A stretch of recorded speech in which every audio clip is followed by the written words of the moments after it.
Bonjour à tous nos abonnés. C'est avec un grand plaisir que je vous accueille sur notre chaîne. Aujourd'hui, nous allons plonger dans une affaire criminelle intrigante qui s'est déroulée aux États-Unis. Mais avant de nous immerger dans les détails captivants de cette affaire, je vous invite chaleureusement à vous abonner à notre chaîne et à partager cette vidéo afin de propager notre passion commune pour le true crime. Sans plus tarder, embarquons ensemble dans les méandres de cette sombre affaire. Dans cet épisode, nous plongeons en 2010 dans la paisible ville de Darien, en Illinois. Avec ses 20 000 habitants, Darien est le genre d'endroit où tout le monde connaît tout le monde. C'est là que résidait la famille Kramer, bien connue dans la communauté. Jeffrey Kramer, le chef de famille, dirigeait une entreprise de dépannage et de remorquage de véhicules, un métier qui lui permettait de croiser de nombreuses personnes du coin. À ses côtés, Lori Kramer, sa femme dévouée. Jeffrey et Lori s'étaient rencontrés à l'adolescence et en 1980, ils avaient décidé de s'unir pour la vie. Lori, quant à elle, était une passionnée de jardinage. Elle avait fait de cette passion son métier, transformant des espaces verts avec un amour sincère pour les plantes, et chaque tâche semblait lui apporter une satisfaction profonde. Ensemble, ils formaient une famille solide et aimante avec leurs 3 enfants, Anthony, Michael et leur fille Angela. Les Kramer incarnaient cette image de la famille ordinaire, des gens que les voisins saluaient volontiers et avec qui ils prenaient plaisir à échanger quelques mots lors des balades de quartier. Mais cette tranquillité apparente a été brisée de manière dramatique. Le 2 mars 2010, un événement tragique a ébranlé cette petite communauté. Ce jour-là, les habitants de Darien ont été confrontés à un choc inimaginable, et la famille Kramer s'est retrouvée au cœur d'un mystère qui a laissé tout le monde sous le choc. Ce 2 mars, vers 3 heures du matin, Angela, en panique, a appelé le numéro d'urgence. Sa voix tremblait lorsqu'elle expliquait à l'opératrice que quelqu'un s'était introduit dans la maison où elle vivait avec ses parents et ses frères. Elle ne savait pas précisément ce qui s'était passé dans le reste de la maison, car dès qu'elle avait entendu le premier coup de feu, la peur l'avait poussée à se cacher immédiatement dans un placard, où elle était restée pétrifiée pendant de longues minutes. Angela Kramer pouvait entendre depuis sa cachette les échos terrifiants des coups de feu qui résonnaient dans la maison. Ce n'était pas un coup isolé. L'intrus avait tiré non pas une, mais environ 10 fois, d'après ce qu'elle avait pu percevoir. Elle ne savait pas encore si quelqu'un de sa famille avait été touché, ni si elle était la prochaine cible. Ce moment de terreur semblait interminable. Désespérée et apeurée, Angela, toujours cachée, a demandé à l'opératrice que la police se rende chez elle au plus vite. La menace était réelle et elle craignait le pire pour ses proches. Angela, toujours en état de choc, craignait que l'intrus soit encore dans la maison et qu'il ne finisse par la trouver. L'opératrice, consciente du danger, lui a conseillé de rester cachée dans le placard jusqu'à l'arrivée des forces de l'ordre. Quelques minutes plus tard, les policiers sont arrivés sur place, se préparant à affronter un possible assaillant. Alors qu'ils approchaient de la maison des Kramer, leur attention a été immédiatement attirée par un jeune homme qui sortait discrètement par la fenêtre. Ils ont rapidement supposé qu'il s'agissait du coupable, essayant de fuir la scène, et l'ont arrêté sur le champ. Cependant, une fois le suspect sous contrôle, ils ont réalisé qu'il ne s'agissait pas de l'assaillant. Le jeune homme n'était autre qu'Anthony Kramer, le fils aîné de la famille, âgé de 29 ans. Anthony, en état de panique, a expliqué qu'il s'était lui aussi caché après avoir entendu l'intrus dans la maison. Craignant pour sa vie, il s'était réfugié dans sa chambre, située au sous-sol, derrière la table de billard, restant parfaitement immobile pour ne pas attirer l'attention. Lorsqu'il a perçu l'arrivée des véhicules de police, il a pris la décision de sortir par la fenêtre, évitant de passer par le reste de la maison, car il ignorait encore si l'intrus était toujours à l'intérieur. Après avoir identifié Anthony et compris qu'il n'était pas le coupable, les policiers ont pénétré dans la maison des Kramer. L'incertitude pesait lourdement. L'homme qui s'était introduit chez eux était-il encore là, caché quelque part, prêt à attaquer à nouveau, ou avait-il déjà pris la fuite? En franchissant la porte d'entrée, un spectacle macabre les a immédiatement frappés. 3 corps gisaient dans la maison, et il était déjà trop tard pour leur porter secours. Jeffrey, le père, et Michael, son fils de 20 ans, gisaient sur le sol, chacun portant les marques indéniables de multiples blessures par balles. Lori, la mère, se trouvait sur les escaliers, elle aussi victime de plusieurs tirs. Leur corps portait les stigmates d'une violence insensée. Malheureusement, malgré la rapidité d'intervention des secours, aucun d'eux n'a pu être sauvé. Tous trois étaient morts sur place, leur vie fauchée de manière brutale et soudaine. Les policiers, bien conscients que le danger pouvait encore rôder, ont entrepris de fouiller chaque pièce de la maison dans l'espoir de retrouver le coupable qui peut-être s'était caché. Ils savaient également qu'Angela, la jeune femme qui avait passé l'appel au numéro d'urgence, se trouvait encore à l'intérieur, terrifiée, et qu'ils devaient la localiser rapidement. Après avoir inspecté minutieusement chaque recoin, les forces de l'ordre ont conclu que l'agresseur avait réussi à fuir avant leur arrivée. Il n'était plus là, laissant derrière lui une scène de désolation. Puis, dans l'une des chambres, ils ont découvert Angela, toujours cachée dans un placard, paralysée par la peur. Elle a été secourue et emmenée à l'extérieur de la maison, protégée des visions d'horreur qui l'attendaient à l'intérieur. Les policiers, soucieux de préserver Angela d'un choc supplémentaire, ont pris la précaution de lui bander les yeux lorsqu'ils l'ont escortée hors de la maison, l'empêchant ainsi de voir les corps de ses parents et de son frère étendus dans leur demeure. Une fois à l'extérieur, encore sous le choc, Angela a échangé quelques mots avec son frère aîné Anthony et les policiers. Ensemble, ils ont confirmé l'identité des victimes, Jeffrey, Laurie et Michael, leur frère cadet. Pourtant, ni Angela ni Anthony ne comprenaient pourquoi quelqu'un aurait voulu assassiner leurs proches de manière aussi brutale. Rien ne semblait justifier un tel acte. Alors que les policiers tentaient de reconstituer les événements, une autre voix est soudainement apparue dans la conversation, perturbant encore plus la situation. C'était la petite amie de Michael, qui a affirmé avoir été présente dans la maison au moment de la tragédie. Elle passait la nuit chez les Kramer et se trouvait avec Michael lorsqu'ils ont entendu un bruit étrange, comme si du verre venait d'être brisé. Ils ont rapidement compris que quelqu'un avait forcé l'entrée en cassant une vitre. Le silence de la maison a été soudainement interrompu par la présence menaçante d'un homme armé, debout devant eux. Sans un mot, il a pointé son arme directement sur Michael. Dans une réaction instinctive, Michael a tenté de fuir. Il s'est précipité vers la cuisine, cherchant désespérément quelque chose pour se défendre. Malheureusement, malgré ses efforts pour combattre cet intrus, celui-ci était en possession d'une arme à feu, le mettant en position de force. La petite amie, terrifiée et impuissante, n'a rien pu faire pour empêcher la tragédie. Elle n'avait pas pu voir grand-chose de l'homme, car il était vêtu de noir de la tête aux pieds, et son visage était entièrement couvert. La seule information qu'elle pouvait donner aux policiers concernait sa taille approximative et sa carrure. Cela restait insuffisant pour identifier clairement le tueur, mais ces détails allaient devenir essentiels dans la suite de l'enquête. Les policiers ont rapidement découvert un nouvel élément crucial qui leur avait échappé jusque-là. L'attaque contre la maison des Kramer avait été perpétrée par une seule personne. Au départ, le doute subsistait quant à savoir si l'auteur avait agi seul ou s'il avait des complices. Mais le témoignage de la petite amie de Michael a permis de clarifier cette incertitude. Elle a décrit comment, au moment où Michael luttait contre l'intrus, elle avait saisi l'opportunité de s'enfuir, terrifiée, mais suffisamment lucide pour agir. Elle avait quitté la maison en courant et s'était réfugiée dans le jardin des voisins, cherchant désespérément à échapper à ce cauchemar.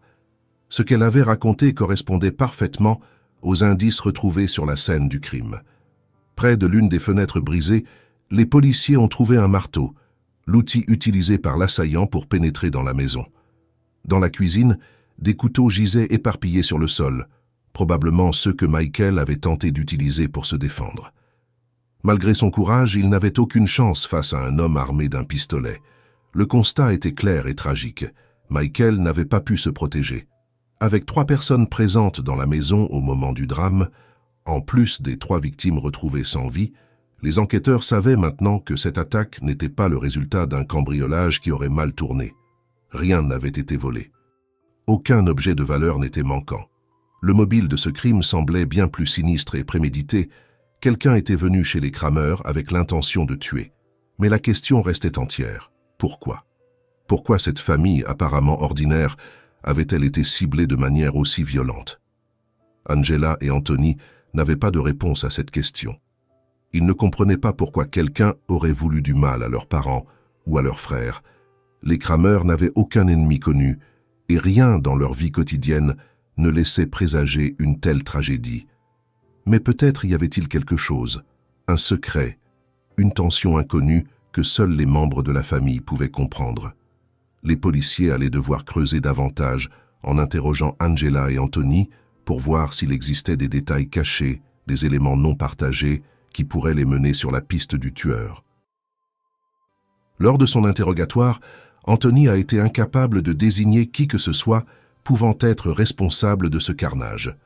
Convaincu que ses parents n'avaient aucun ennemi, il a expliqué qu'ils étaient des personnes paisibles, toujours en quête d'harmonie avec ceux qui les entouraient.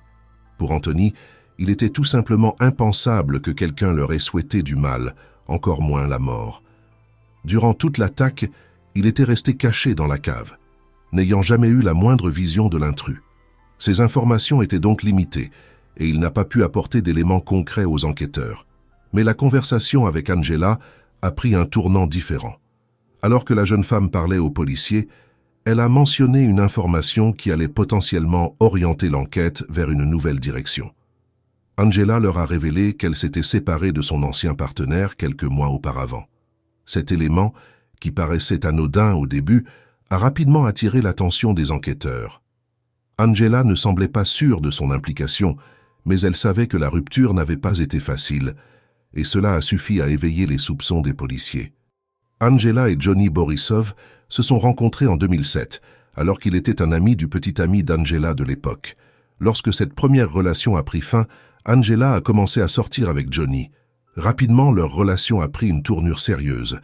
En avril 2008, quelques mois seulement après le début de leur histoire, le couple s'est fiancé, et peu de temps après, Angela a découvert qu'elle était enceinte. Cependant, cette relation, bien qu'initialement prometteuse, s'est rapidement révélée toxique. Johnny était possessif, un trait de caractère qui est devenu de plus en plus envahissant au fil du temps. Il essayait de contrôler Angela à chaque instant, faisant tout pour l'éloigner de ses proches, notamment de sa famille. Pendant presque toute la durée de sa grossesse, Johnny s'efforçait d'empêcher Angela de voir ses parents, créant une fracture entre lui et les Kramer.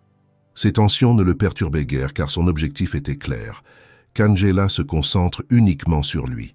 Un exemple marquant de ce comportement a eu lieu lors de la fête pour célébrer la naissance de leur enfant, une réception exclusivement réservée aux femmes.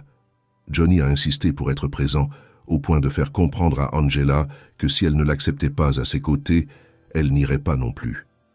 Les Kramer voyaient bien ce qui se passait, comment Johnny cherchait à limiter leur contact avec leur fille, mais malgré leurs inquiétudes, ils ne parvenaient pas à convaincre Angela de la gravité de la situation.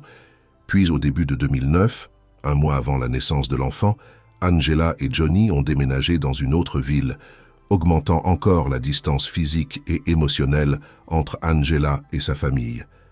Même après la naissance du bébé, rien n'a changé. Johnny, toujours aussi possessif, interdisait à Angela de rendre visite à ses parents, et pire encore, il leur refusait le droit de voir leur petit-fils. Pour Johnny, cet enfant était uniquement le sien, et il n'avait aucune intention de partager ce bonheur avec les Kramer. Au fil des mois, les tensions entre Johnny et Angela, ainsi qu'avec la famille Kramer, se sont intensifiées. Angela a fini par comprendre que cette relation n'avait aucun avenir.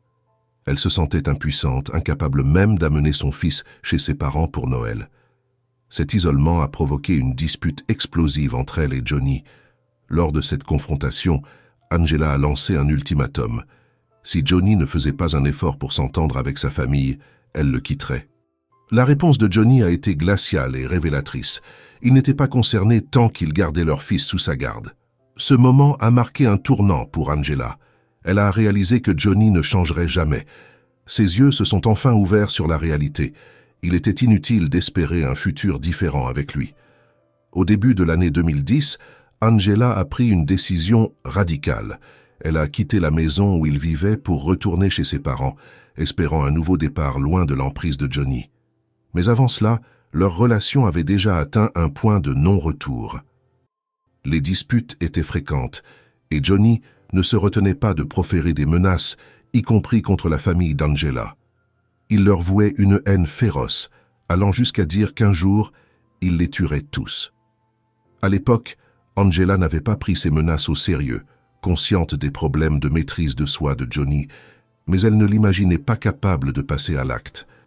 Avant qu'Angela puisse emménager à nouveau chez ses parents avec son fils, les disputes avec Johnny au sujet de la garde de l'enfant étaient constantes. Johnny refusait d'accepter qu'Angela ait la garde principale de leur fils. Cette idée le contrariait, non seulement parce qu'il aurait dû renoncer à un certain contrôle sur leur fils, mais aussi parce qu'il aurait été obligé de contribuer financièrement à son entretien. Pour Johnny, il était évident qu'il devait être le principal tuteur, pas Angela. Cependant, après des tensions et des discussions sans fin, ils avaient finalement convenu de s'occuper de leur enfant à tour de rôle. Mais la réalité a rapidement prouvé que cet arrangement n'était qu'une illusion. Johnny, profondément affecté par la séparation, ne pouvait pas se résigner à cette nouvelle organisation. Il ne supportait pas de voir Angela partir et mettait tout en œuvre pour la convaincre de revenir vers lui. Toutefois, sa manière d'agir n'avait rien de tendre ni de respectueuse. Au lieu de discuter calmement, Johnny élevait la voix, criant souvent et enfonçant encore plus le clou avec des menaces. Il répétait à Angela que si elle refusait de revenir, quelque chose de grave pourrait arriver à sa famille. Pour Angela, la décision était prise. Elle n'avait aucune intention de retourner dans cette relation destructrice.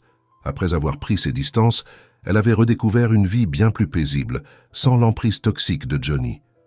Loin de lui, elle se sentait enfin capable de respirer, de reprendre le contrôle de son quotidien et d'élever son fils dans un environnement plus sain.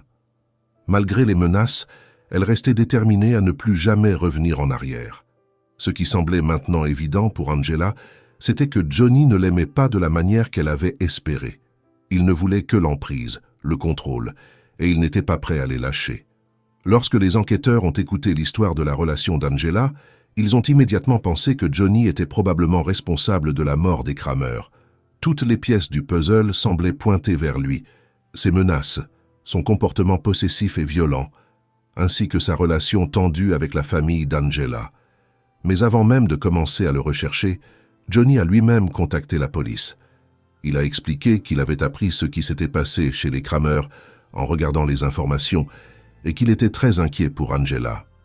Il a demandé si elle allait bien sans savoir exactement qui avait été tué parmi les 3 victimes. Cependant, il ne s'inquiétait pas pour son fils, car il l'avait sous sa garde le jour de la tragédie, et il savait que l'enfant n'était pas chez les Kramer. Les policiers, saisissant cette opportunité, ont demandé à Johnny de se rendre au poste de police pour répondre à quelques questions. Lorsqu'il est arrivé, ils l'ont immédiatement rassuré sur le fait qu'Angela était saine et sauve, ce qui a semblé le soulager. Cependant, les enquêteurs avaient d'autres préoccupations. Ils étaient bien plus intéressés par ce que Johnny avait fait la nuit du 2 mars. Après tout ce qu'ils avaient entendu, ils étaient presque certains d'avoir en face d'eux l'homme responsable du massacre des Kramer. À la surprise générale, Johnny a présenté un alibi solide pour cette nuit-là. Il a déclaré qu'il avait passé la soirée au casino, et ce jusqu'à environ 4 heures du matin.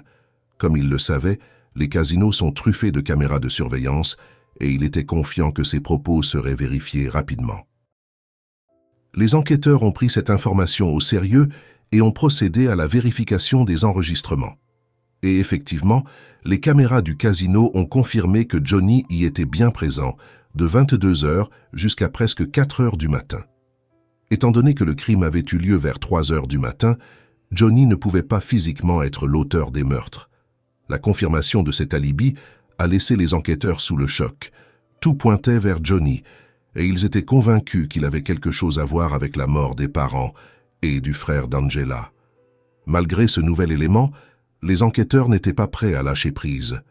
Bien qu'il n'ait pas commis le meurtre lui-même, ils soupçonnaient désormais que Johnny aurait pu ordonner à quelqu'un d'autre de le faire. Pour cette raison, ils ont décidé de le garder au commissariat encore un moment pour poursuivre l'interrogatoire et approfondir leur enquête. Lorsque Johnny s'est retrouvé seul dans la salle d'interrogatoire, les policiers ont remarqué que Johnny utilisait fréquemment son téléphone, ce qui a éveillé leur curiosité. Pourquoi tenait-il tant à passer des appels dans une telle situation au point de ne pas pouvoir attendre de quitter le commissariat?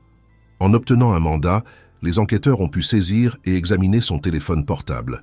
En analysant l'historique d'appels, ils ont découvert qu'au cours de la nuit du 2 mars, peu après 3 heures du matin, Johnny avait reçu plusieurs tentatives d'appel d'un numéro inconnu. Bien qu'il n'ait pas répondu à ces appels, celui qui cherchait à le joindre avait persisté. L'origine de ces appels restait mystérieuse, car l'appelant utilisait un téléphone prépayé, rendant difficile toute identification immédiate. Cependant, l'homme avait fini par laisser un message vocal. Dans ce message, l'appelant se présentant sous le nom de Jake avertissait Johnny qu'il devait se débarrasser de son téléphone, car il pensait être suivi par des voitures noires. Il lui demandait également de le rappeler. Cet enregistrement a soulevé immédiatement des questions chez les enquêteurs. Qui était ce Jake et quel lien pouvait-il avoir avec les meurtres de la famille Kramer? Le destin semblait être du côté des enquêteurs, car avant même qu'ils ne puissent enquêter sur l'identité de Jake, un autre coup de fil important est arrivé. Un homme a contacté la police avec des informations qui pourraient être liées au meurtre des Kramer. Il a expliqué qu'il avait récemment eu une conversation téléphonique avec son colocataire, Jacob Nodars, et que celui-ci semblait extrêmement effrayé. Jacob l'avait appelé alors qu'il conduisait, et dans sa voix on pouvait percevoir une peur palpable. Il se sentait traqué, persuadé que toutes les voitures autour de lui étaient conduites par des policiers en civil. Mais ce qui a le plus marqué son interlocuteur, c'était la réaction de Jacob à l'annonce des meurtres des Kramer. Sans la moindre émotion, Jacob avait simplement répondu qu'il ne se reverrait probablement plus jamais. Cette déclaration laissait penser qu'il se savait en danger d'être arrêté ou pire. Les enquêteurs ont immédiatement fait le lien avec l'enregistrement trouvé sur le téléphone de Johnny. L'homme dans le message, nommé Jake, évoquait aussi des voitures qui le suivaient. Il ne faisait plus de doute. Jake et Jacob Nodars étaient la même personne. Il était désormais crucial de retrouver Jacob au plus vite. Fort heureusement, il avait mentionné à son colocataire qu'il se dirigeait vers Fort Myers, en Floride, où vivaient ses parents et sa sœur. Cela a donné aux policiers une piste solide pour lancer leurs recherches, mais une question subsistait. Qui était Jacob Nodars et quel était son lien avec la famille Kramer? En enquêtant davantage, les policiers ont découvert que Jacob n'était pas un étranger pour les Kramer. En réalité, il était un ami proche de Michael Kramer depuis un certain temps. Ils s'étaient rencontrés lors d'une fête organisée par un colocataire de Jacob, et depuis, ils avaient tissé une solide amitié. Pourtant, malgré ce lien, il restait difficile de comprendre pourquoi Jacob pourrait être impliqué dans un crime aussi horrible. Jacob n'avait pas eu une enfance facile. Ses parents étaient stricts et lui imposaient de nombreuses restrictions, le maintenant sous une surveillance étroite. En raison de différences religieuses, il lui interdisait même de fréquenter ses camarades de classe après l'école, ce qui l'isolait davantage. Ces interdictions répétées avaient fini par rendre la vie à la maison insupportable pour Jacob. Il avait donc commencé à chercher du réconfort ailleurs, dans des substances addictives. Malgré ses tentatives pour échapper à la pression familiale, la situation ne s'améliorait pas. Finalement, durant sa dernière année de lycée, Jacob a pris la décision de quitter définitivement la maison familiale. En 2005, il a commencé des études tout en travaillant comme mécanicien pour subvenir à ses besoins. À cette époque, il louait un appartement avec 2 autres colocataires et participait à de nombreuses fêtes. La consommation d'alcool et de drogue était courante dans ce cercle, et Jacob y a rapidement plongé. Avec le temps, ses habitudes sont devenues plus destructrices. Il a commencé à prendre des analgésiques puissants, non disponibles sans ordonnance, qu'il obtenait illégalement par l'intermédiaire d'un contact. Cette dépendance est devenue envahissante, et c'est à ce moment-là que Jacob a croisé la route de Johnny Borisov. Johnny, qui avait un pied dans la vente de drogue, est rapidement devenu le fournisseur de Jacob. Cependant, leur relation n'était pas uniquement celle d'un dealer et d'un client. Les 2 hommes ont commencé à passer beaucoup de temps ensemble, à fréquenter des bars et des clubs où ils consommaient et faisaient la fête sans limite. Malgré cette dynamique toxique, Jacob voyait en Johnny une forme de camaraderie, même si celle-ci était fondée sur des bases fragiles et dangereuses. D'après ce que Johnny racontait à Jacob, il faisait partie d'un groupe organisé impliqué dans des activités illégales, allant de l'extorsion au meurtre sur commande. Pour être accepté comme membre de ce groupe, une condition devait être remplie. Il fallait ôter la vie à quelqu'un. C'était une épreuve d'entrée, une initiation macabre. Avec le temps, Jacob et Johnny ont découvert qu'ils avaient un ami en commun, Michael Kramer. Jacob était son ami proche, tandis que Johnny était le compagnon de sa sœur, Angela. Mais déjà à cette époque, Johnny n'appréciait pas Michael. Leur relation était tendue et ils n'arrivaient jamais à s'entendre. Johnny, dans son contrôle habituel, a alors demandé à Jacob de ne jamais mentionner leur amitié à Michael, affirmant que moins il en sait, mieux c'est. Jacob a obéi et gardé le secret, cachant à Michael le fait qu'il connaissait très bien Johnny.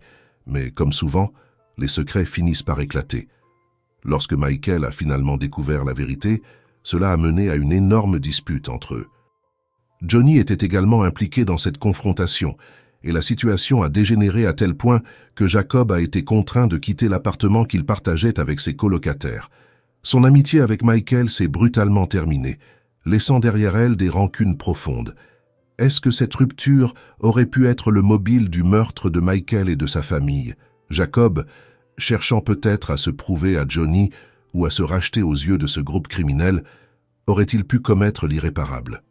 Les policiers savaient que la seule façon d'obtenir des réponses à ces questions était de retrouver Jacob et de l'interroger. Grâce à la localisation de son téléphone portable, ils ont confirmé l'information donnée par son colocataire. Jacob s'était bel et bien rendu en Floride, où vivaient ses parents et ses grands-parents. Les autorités ont rapidement identifié les adresses de tous ses proches et en supposant qu'il pourrait se cacher chez l'un d'eux, ils ont décidé de se rendre sur place. Quand les policiers sont arrivés chez les parents de Jacob, ils ont découvert quelque chose d'inattendu. Jacob était endormi dans sa voiture, garée devant la maison familiale. Sans attendre, ils l'ont arrêté et l'ont emmené pour l'interroger. Ce moment marquait un tournant crucial dans l'enquête. Maintenant que Jacob était en garde à vue, les policiers espéraient enfin obtenir des réponses claires et comprendre comment cet homme, autrefois ami proche de Michael Kramer, s'était retrouvé au cœur d'une tragédie aussi effroyable. Les policiers ont rapidement compris que Jacob Nodars pourrait être le meurtrier de la famille Kramer lorsqu'ils ont découvert qu'il avait acheté une arme quelques jours avant les assassinats, la même arme utilisée pour tuer Jeffrey, Laurie et Michael. Mais le mobile restait flou. Lorsque Jacob s'est retrouvé au poste de police, il n'était pas immédiatement disposé à parler, non pas parce qu'il refusait de coopérer, mais parce qu'il craignait pour sa sécurité. Il a expliqué aux enquêteurs que s'il dévoilait toute la vérité, sa famille pourrait être en grand danger. Mais les policiers l'ont convaincu qu'il pouvait assurer la protection de sa famille et de lui-même. Ils avaient besoin qu'il leur raconte tout pour pouvoir arrêter là où les personnes responsables. Finalement, Jacob a cédé et a raconté ce qui s'était passé le 2 mars. Il a révélé que tout avait commencé par une dispute avec Michael, une altercation qui avait dégénéré. Johnny avait alors convaincu Jacob qu'Angela et Michael transmettaient des informations à la police sur Johnny et son groupe criminel. Angela en savait trop, et Johnny supposait que Michael aussi, ce qui les rendait dangereux pour lui. Johnny a expliqué à Jacob que ceux avec qui il travaillait avaient décidé que ces deux-là devaient disparaître. Selon lui, il y avait deux options. Soit Johnny les tuait, soit Jacob devait s'en charger. Mais si Johnny le faisait, il deviendrait automatiquement suspect, surtout après la séparation avec Angela. Il serait donc plus stratégique pour Jacob de les tuer, car personne ne le soupçonnerait.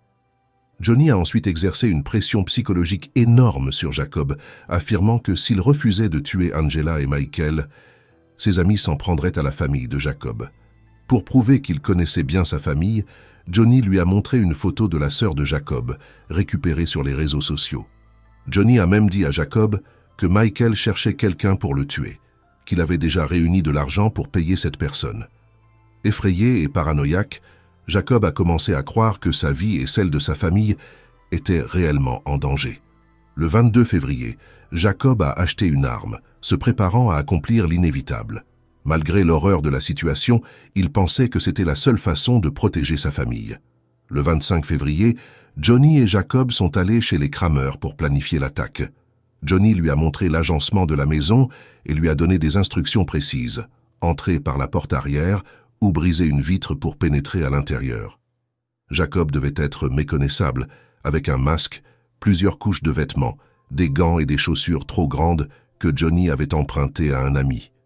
Il devait tuer Angela, Michael et quiconque se mettrait en travers de son chemin, en visant principalement la tête. L'attaque devait se produire à 3 heures du matin, heure à laquelle Johnny serait au casino pour se forger un alibi. Jacob a suivi les instructions à la lettre. Le soir du 1er mars, après avoir pris de nombreuses pilules, il s'est retrouvé dans un état second. Lorsqu'il est arrivé devant la maison des Kramer, il a hésité, mais la peur pour sa propre famille l'a poussé à continuer. Il a brisé une vitre avec un marteau et est entré dans la maison. Michael et sa petite amie regardaient la télévision sur le canapé. Jacob a pointé son arme sur Michael et a tiré mais a raté sa cible. Michael s'est précipité vers la cuisine pour tenter de se défendre. Sa petite amie, paniquée, a couru hors de la maison. Jacob a ensuite aperçu Jeffrey et a tiré sans hésiter, le tuant sur le coup. Laurie, alertée par le bruit, est descendue les escaliers et Jacob l'a abattu également. Ensuite, il a cherché Michael, qu'il a trouvé dans la cuisine, armé d'un couteau pour se défendre. Malheureusement, Michael n'a pas pu rivaliser contre une arme à feu, et il a été tué sur place. Après ces meurtres, Jacob devait trouver Angela et l'éliminer. Mais malgré ses recherches dans toutes les pièces à l'étage, il ne l'a pas trouvée. Effrayé à l'idée d'être découvert, Jacob a quitté la maison rapidement et est monté dans sa voiture pour s'enfuir. Sur la route, il s'est arrêté dans un restaurant et a jeté un sac contenant les vêtements, le masque, l'arme et les munitions dans un conteneur. Pendant ce temps, il essayait de contacter Johnny, mais celui-ci ne répondait pas à ses appels, ce qui a déconcerté Jacob. Il se sentait abandonné par celui qu'il croyait être son ami. Jacob a fini par appeler son ancien colocataire pour lui parler, de plus en plus paranoïaque, pensant que tout le monde l'observait. Peu de temps après, il a contacté ses parents en Floride, et ils ont convenu de se retrouver à 200 km de leur maison familiale. Quand ils se sont retrouvés, ils l'ont emmené chez eux, où Jacob, épuisé et accablé par ce qu'il avait fait, s'est endormi dans sa voiture. Lors de son arrestation, les enquêteurs ont réalisé que les autres meurtres annoncés par Johnny n'avaient jamais eu lieu. Il n'y avait aucun signalement d'autres victimes. Tout portait à croire que Johnny avait inventé l'histoire du groupe criminel pour manipuler Jacob. En réalité, il n'y avait pas de gang, pas de meurtre commandité. Johnny avait simplement utilisé Jacob pour se débarrasser de son ex-compagne Angela et de son frère Michael, qui en savait trop sur ses activités illégales, tout en espérant éviter toute implication directe dans le crime. Après l'interrogatoire de Jacob, les policiers ont pris au sérieux l'information concernant le sac qu'il avait laissé dans une benne à ordures près d'un restaurant. Ils se sont immédiatement rendus sur les lieux pour vérifier si les preuves matérielles mentionnées par Jacob s'y trouvaient toujours. Par chance, la benne n'avait pas encore été vidée et les enquêteurs ont pu récupérer le sac qui contenait les gants, le masque, les vêtements, ainsi que l'arme à feu utilisée lors des meurtres. Cependant, il leur manquait toujours des preuves directes impliquant Johnny Borisov. La confession de Jacob était accablante, mais restait insuffisante pour prouver la culpabilité de Johnny. Ce dernier, évidemment, n'avait pas l'intention de se dénoncer. Pour confirmer si Jacob disait bien la vérité, les enquêteurs ont mis en place une stratégie ingénieuse. Après avoir transféré Jacob dans une prison de l'Illinois, ils l'ont placé dans une cellule adjacente à celle de Johnny. Chaque cellule était équipée d'un microphone permettant aux enquêteurs de surveiller discrètement leurs conversations. Ce qu'ils ont entendu a confirmé les soupçons. Johnny a rapidement questionné Jacob sur la manière dont il s'était débarrassé des preuves, demandant notamment s'il avait bien jeté l'arme et les gants. Plus inquiétant encore, Johnny s'est enquis de savoir si Jacob avait parlé aux policiers et leur avait révélé quoi que ce soit. Il a ensuite tenté de le dissuader de témoigner en l'intimidant, lui disant qu'il connaissait de nombreuses personnes influentes dans la prison et que Jacob risquait gros s'il coopérait avec la police. Johnny a insisté sur le fait qu'il ne resterait pas longtemps en prison, mais que ses amis pourraient s'occuper de Jacob s'il commençait à trop parler. Ces conversations enregistrées ont fourni aux enquêteurs les preuves nécessaires pour non seulement accuser Jacob, mais également Johnny pour les meurtres de Jeffrey, Laurie et Michael Kramer. Jacob, de son côté, a avoué avoir commis les meurtres, ce qui lui a permis d'éviter la peine de mort, mais il a été condamné à 75 ans de prison, sans possibilité de libération conditionnelle. Johnny Borisov, quant à lui, n'a jamais admis avoir incité Jacob à tuer les Kramer. Il a toujours nié son implication, se déclarant innocent et sans lien avec cette affaire. Cela a conduit à un long procès en 2013, durant lequel Jacob a témoigné contre lui, dévoilant tous les détails de leur plan commun. Finalement, Johnny a été reconnu coupable des meurtres des 3 membres de la famille Kramer et de la tentative de meurtre d'Angela. Johnny a été condamné à 3 peines de réclusion à perpétuité, auxquelles s'ajoutent 30 ans pour la tentative de meurtre d'Angela. Ni lui ni Jacob ne connaîtront jamais la liberté à nouveau. Tous deux passeront le reste de leur vie derrière les barreaux, marquant la fin tragique de cette affaire. Ok, chers amis, merci de nous avoir suivis dans cette exploration poignante. Prenez soin de vous et de vos proches. À bientôt pour une nouvelle affaire criminelle.